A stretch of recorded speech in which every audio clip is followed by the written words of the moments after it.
Welcome to Lily's Letterboxd List, where we take a look at my top 3 movies for the week, along with important movie news. Our story for today is regarding the recent threats to close down a Miami cinema due to its showing of No Other Land, which is an Oscar nominated film. It is in the perspectives of both an Israeli and a Palestinian, providing a powerful, thoughtful, and revolutionary look at the Palestine Israel conflict and the uncertainty that people have faced while living in the middle of this conflict. The film was accused of being a one sided propaganda attack by the Miami Beach's mayor, who is now threatening the closure of the cinema it was screened at. In other news, people are getting more excited for the Christopher Nolan film, The Odyssey, as more snapshots have been surfacing. The film should be released sometime in 2026.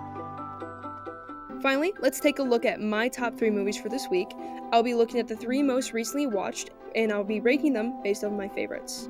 At number 1, we have Psycho, which is a 1960s classic directed by Alfred Hitchcock. We covered this movie during film studies, and it was super interesting and disturbing. While some people may be scared of its age, it's super interesting to me, and I think Hitchcock delivers majority of the time. My rating for Psycho is going to be 4 stars on Letterboxd. At number 2, we have the new movie, Mickey 17. It's starring Robert Pattinson and is directed by Bong Joon-ho, as we stray further from his original Parasite.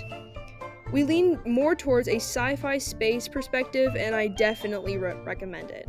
It's a little bit silly, it's a little bit spooky. I think it's great. So I'm going to give Mickey 17 also a rating of 4 stars. And finally, at number 3, we have The Wiz, which is an alternative take on The Wizard of Oz that was released in 1978. Starring Diana Ross, this movie has a lot of style and the production looks pretty good for its time. However, it personally was not my favorite this week. I'm not a huge fan of The Wizard of Oz, and this is what I would imagine a more nightmarish version of it to be. I totally appreciate the production, the set design, the costumes, but it just was not my favorite this week, so I'm going to give it 3 stars on Letterboxd. Well, that's all I have for this week. Be sure to go to your local movie theater and have a great weekend. 5 big boobs. Boom! Boom! Boom! Boom! Boom! I'm gonna redo that about last time.